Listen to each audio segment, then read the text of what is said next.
تو ہمارے پاس قرآن پاک سب سے بڑی دلیل ہے، سب سے بڑی۔ اگر کافروں کے پاس قرآن پاک کا کوئی جواب ہوتا نا تو وہ بدر میں تلواریں لے کے نہ آتے، قرآن کا جواب لے کے آتے۔ جواب ختم ہو گیا تھا تو انہیں تلوار اٹھانی پڑی۔ قرآن پاک صداقت کی دلیل۔ ہمارے ہاں ہوا یہ کہ قرآن کے قاری تو اللہ کے فضل سے موجود ہیں، حافظ بھی موجود ہیں۔ ابھی انشاءاللہ صاحبزادہ صاحب کی بھی دستار بندی ہوگی۔ قاری ہیں، حافظ ہیں، عالم ہیں۔ ضرورت ان لوگوں کی ہے جو قرآن پاک سے محبت کریں، جو کسی قاری صاحب سے آ کے کہیں میرا دل کرتا ہے آج آپ مجھے سورہ ملک کی تلاوت سنائیں، میرا دل کرتا ہے سورہ رحمان پڑھ کے سنائیں۔ بڑی اچھی بات ہے، محفلوں میں رکے آتے ہیں، بڑی اچھی بات ہے، سونی بات ہے، لوگ فرمائش کرتے ہیں فلانی نعت پڑھو، لیکن چلو کوئی ایک رکا آ جائے کہ جناب سورہ یاسین پڑھو، کبھی آ جائے، دل کرتا ہے کبھی آ جائے۔ آیا نہیں ویسے ابھی تک، کبھی آیا نہیں۔ آنا چاہیے کہ نہیں آنا چاہیے؟ اچھا ایک اور مسئلہ ہے، نقیب، خطیب، نعت خواں، میری طرح جو بندہ بھی اسٹیج پہ آئے گا وہ آ کہے گا سارا قرآن حضور کی تعریف ہے، یہی کہتے ہیں سارے تے سناندے شعر نے۔ بھئی سارا قرآن بقول تیرے حضور کی تعریف ہے تو پڑھنا چاہ رہا ہے پھر وہ آئے تو ایک بھی نہیں سنا رہا سارا قرآن۔ بلکہ اب تو اللہ خیر کرے، میں تو اسٹیج پہ پریشان ہو جاتا ہوں جب نقیب محفل کو دوڑ دھوپ کرتا ہے نا بہت زیادہ، بھاگ کے ادھر چلے گئے، بھاگ کے ادھر چلے گئے، مائک نکال لیا، کہتے پرا ہو جو میں جملہ دین لگا۔ کئی دفعہ پوچھنے کو دل کرتا ہے تو جملہ دین لگا کہ بم چلان لگا ہے؟ بات کر جو کرنی ہے، اور جو بات تو نے اتنا زور لگا کے کی وہ بڑے آرام سے بھی ہو سکتی تھی۔ تو یہ مزاج نہیں سنجیدہ لوگوں کا، سنجیدگی فکر حسن ہوتا ہے زندگی کا۔ میری بات کی سمجھ آ رہی ہے؟ اور یہ اسٹیج والوں کی غلطی نہیں ہوتی، ہم جو سننے سنانے والے ہیں نا، میری ہمیشہ یہ رائے رہی ہے کہ نعت پڑھنا بھی بڑا کمال ہے لیکن اصل تو سننا کمال ہے، اس لیے کہ نعت صحابہ پڑھتے تھے اور مدینے والے محبوب سنا کرتے تھے۔ تو جب سماعتیں زیادہ مؤثر ہوں گی، مہذب ہوں گی، تو انشاءاللہ سننے والے بھی اسی ترتیب سے چیزوں کو مرتب کریں گے۔ عام دام برسر مطلب قرآن پاک ہمارے پاس دلیل، اور قرآن پاک میں سچ مچ ہر چیز کا حل موجود ہے، لیکن اس کے لیے جو قرآن پاک سے پیار کرے، قرآن پاک سے محبت کرے۔ آپ یقین کریں کہ اب تو کئی دفعہ نا مشکل محسوس ہوتا ہے کہ کس طرح کر کے اللہ رسول کی بارگاہ میں جائیں گے۔ پیروں کے آستانے، محفلیں، جلسے، فلاں چیز، ہر شے زیادہ، تلاوت تھوڑی۔ یعنی محفل نعت میں ایک بندہ صرف قرآن پاک پڑھنے والا قاری، وہ بھی شروع میں لگا دو، اور 11 بندے نعت پڑھنے والے۔ بھئی آپ ضرور نعت پڑھیں، پر قرآن تو اصل ہے، قرآن تو کمال ہے، قرآن تو اعزاز ہے، اور قرآن ہی تو وہ چیز ہے جسے پڑھ پڑھ کے مدینے والے محبوب نے لوگوں کے دلوں کا زنگ دور کیا ہے۔ آپ بغیر قرآن کے کیسے انقلاب برپا کریں گے؟ اور اب بہت سارے لوگ ہیں، وہ آج کل ایک جماعت چلی ہے نا جو کہتی ہے صحابہ کے سب سے بڑے محب ہم ہیں، پھر ایک اور نکلی ہے جو کہتے ہیں کہ ہمیں زیادہ سمجھ آئی ہے، امام حسن سے بھی زیادہ سمجھدار ہیں، انہیں زیادہ سمجھ آئی ہے۔ اور خدا کے بندو، میرے رسول پاک کی ہر نسبت اگر حضور کی اولاد کی بات ہو تو میرے امام کہتے ہیں تیری نسل پاک میں ہے بچہ بچہ نور کا، ایک ایک بچہ حسن والا۔ کس بندے میں جرت ہے، اتنی طاقت رکھتا ہے کہ وہ یہ عقیدہ پھیلائے کہ نبی پاک کا کوئی صحابی ٹھیک نہیں؟ تجھے کس نے یہ اجازت دی ہے؟ اپنے قد کے مطابق بات کرنی چاہیے۔ یہ حضور کے صحابہ ہیں، حضرت ابو بکر صدیق سے لے کر سیدنا امیر معاویہ تک، حضور کا ہر صحابی آنکھوں کی ٹھنڈک ہونی چاہیے، تبھی عقیدہ حسین رہتا ہے۔ یہ جو کمزوریاں دکھائی جا رہی ہیں یہ صرف کتاب و سنت سے، یعنی لوگ شعروں کے زور پر عقیدے تگڑے کرنا چاہتے ہیں۔ شعر ہم سے زیادہ کون پڑھے گا؟ ہمیں تو بیماری ہے شعروں کی۔ میں سمجھتا ہوں اچھا شعر تو اچھے ادب کی علامت ہوتا ہے، لیکن شعر ہے، عقیدہ نہیں۔ عقیدہ قرآن و حدیث ہے، عقیدہ کتاب و سنت ہے۔ میری بات کی سمجھ آ رہی ہے آپ حضرات کو؟ آپ شعر پڑھ کے عقیدے کوئی مضبوط کریں گے؟ شعر وہ جو عقیدے کی تائید میں ہو، عقیدے کی اعلیٰ حضرت نے درجنوں آیات لکھی، حدیثیں لکھی، اور اس کے بعد شعر لکھا کہ تو زندہ ہے واللہ، تو زندہ ہے واللہ۔ تو یہ تائید میں ہے۔ بہرحال اس طرف جانا نہیں چاہتا، تو اصل ہمارے پاس قرآن پاک، اور قرآن کہتا ہے ذالک الکتاب لا ریب فیہ، تمہیں وہ شانوں والی کتاب دی ہے جس میں شک کی گنجائش ہی کوئی نہیں، کوئی شک ہی نہیں، بے عیب لا ریب۔ قرآن مجید اپنی ایک الگ تازگی رکھتا ہے، ایک الگ حسن رکھتا ہے، وقار رکھتا ہے۔ اور حضور نے پتہ کیا فرمایا؟ مولا علی راوی ہیں حدیث کے، محبوب نے فرمایا میرا قرآن کبھی پرانا نہیں ہوگا،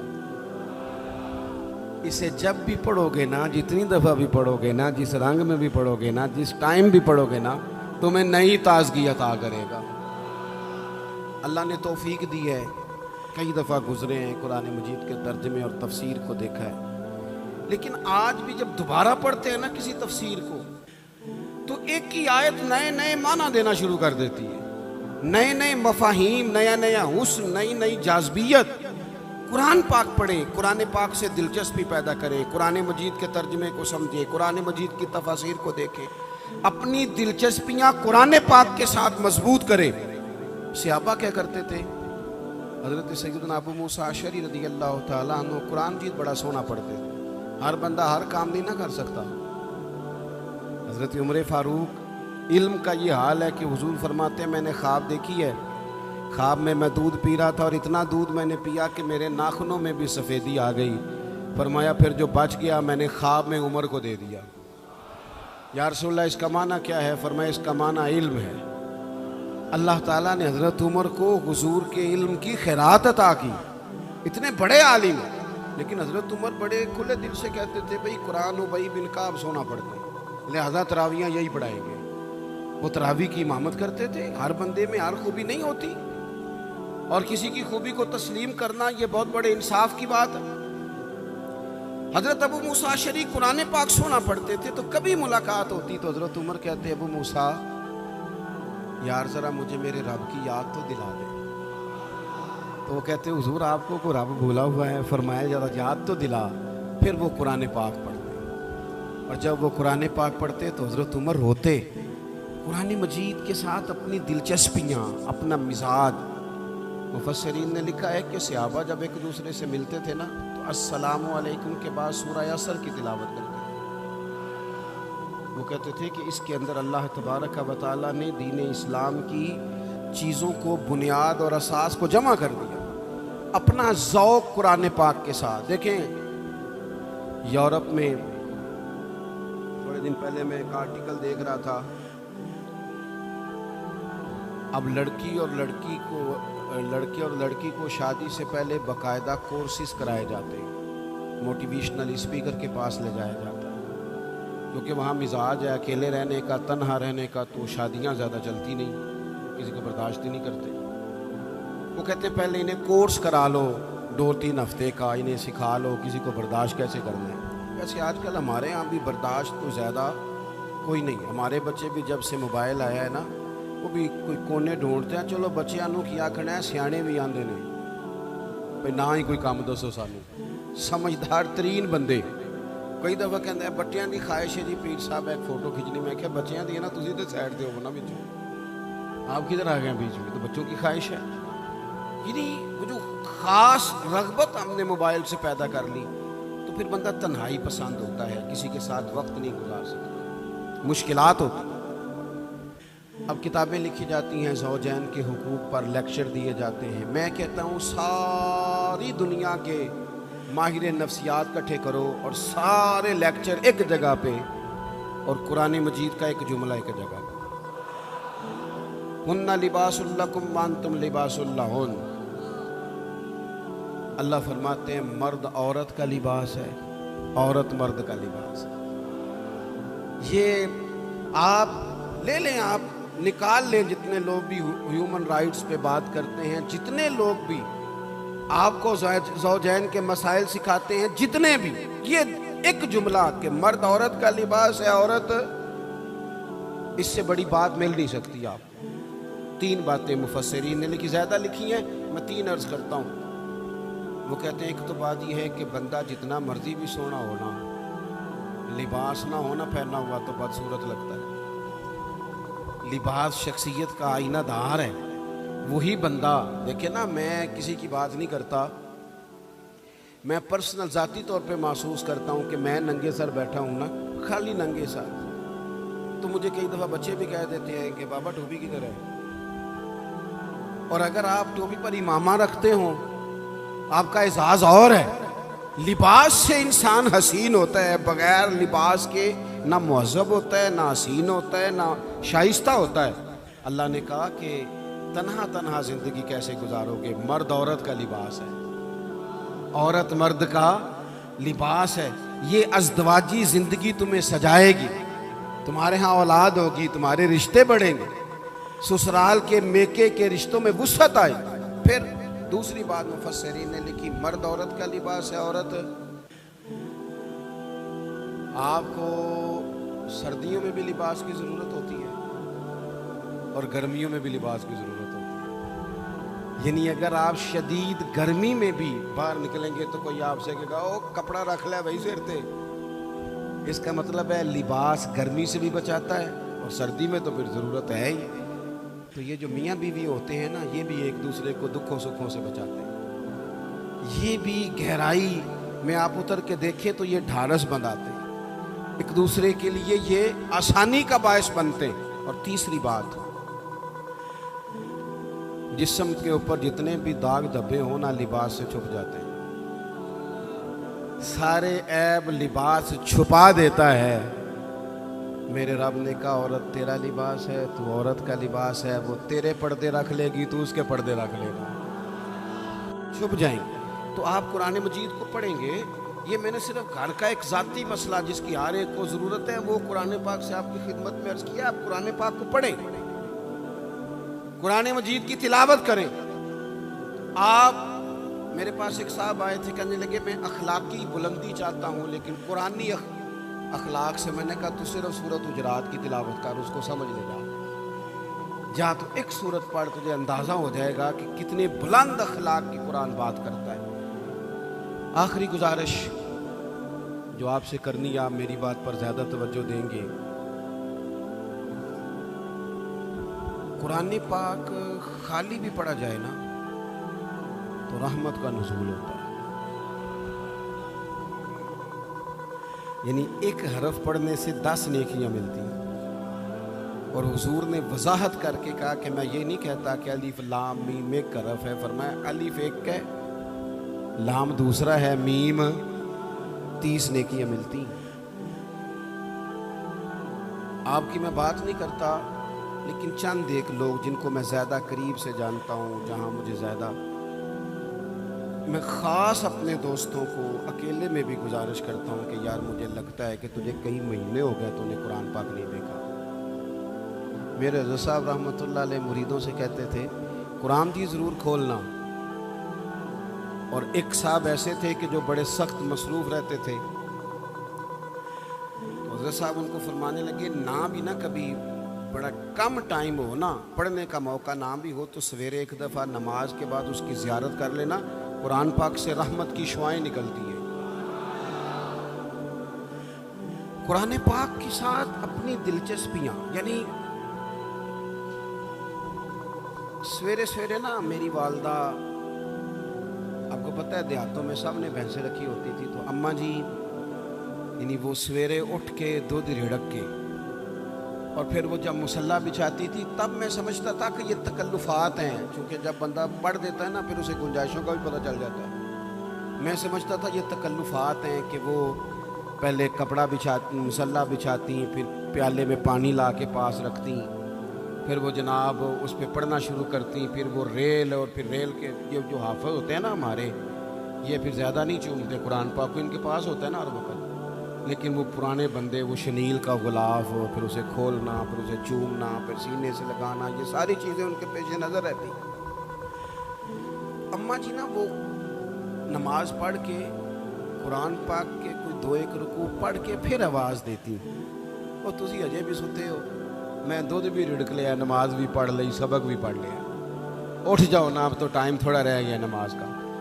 یہ آپ یقین کریں، میرے سے بزرگ ناراض نہ ہو جائیں، لیکن بچوں کو نماز کی تقریر نہ سناؤ کہ پتر نماز پڑھنی چاہیے، نہ تقریر نہ سناؤ۔ تقریریں باہر چلتی ہیں، گھر میں نہیں چلتی، گھر میں عمل چلتا ہے۔ بچوں کے سامنے نماز پڑھو، بچوں کے سامنے قرآن پاک پڑھو، اپنی اولاد کو عادی کرو کتاب و سنت کا۔ سارا دن گپیں، سارا دن باتیں، گھر میں بھی تبصرے، ٹیلی فون پہ گپ شپ، اس نے تو نفسیاتی کمزوری پیدا کر دی ہے قوم۔ اپنے گھر کے اندر چلن پیدا کریں، قرآن پاک سے پیار ہو۔ وہ ایک دفعہ نا یہ ضلع شیخو پورہ کے کسی گاؤں میں ایک آڑتی تھا، یہ منڈی میں آڑت، وہ پرانی بات ہے پاکستان بننے سے پہلے کی۔ وہ سادہ سا بندہ تھا، داڑھی رکھی تھی، 5 وقت نماز پڑھتا تھا، تو فوت ہو گیا، آڑت کرتا تھا تو اس کی قبر سے خوشبو آنے لگ گئی۔ کہتے کدی کسی پیر دی قبر چوندی تو پھر کوئی منڈیا نے بٹت کرنی سی پیراں دیاں نے، پھر تو کمال ہو جانا تھا۔ اللہ خیر فرمائے، اللہ ماشاءاللہ، پھر کوئی کہانی، کوئی کرامت ادھر ادھر سے جوڑ جاڑ کے بھی لوگ بنا لیتے ہیں۔ لیکن وہ سادہ آدمی تھا، قبر سے خوشبو آنے لگ گئی، شور پڑ گیا، لوگ جمع ہو گئے۔ بندے نا آہستہ آہستہ وہ عدت ختم ہوئی تو اس کی خاتون سے کہنے لگے کہ مثلاً انگوٹھا چھاپ بندہ تھا، سائن بھی نہیں کرنے آتے، قبر سے خوشبو، آخر کوئی تو عمل ہوگا۔ کہنے لگی اسے نا قرآن پاک سے بڑا پیار تھا، پڑھا ہوا نہیں تھا، تو ہر روز وضو کر کے نا دن میں 2 وقت قرآن پاک کھولتا اور پھر اس پہ لائنوں پہ انگلیاں رکھ کے چلاتا، رو کے کہتا مالکا غلطی ہو گئی ہے، میں نے پڑھنا چاہیے سی۔ اللہ تو جو بھی آکھے ہے سچی آکھے ہے، تیرا کلام بڑا سچا ہے، مالک تو بڑا کریم ہے، تو میرے واسطے خیر دیاں گلیں کی تھی۔ کہتے وہ قرآن پاک سے بڑا پیار کرتا تھا، بیماری، تندرستی، سفر، حضر، قرآن سے بڑا پیار کیا۔ لوگ سمجھ گئے یہی تو وجہ ہے کہ قبر کی مٹی سے بھی خوشبو آ رہی ہے۔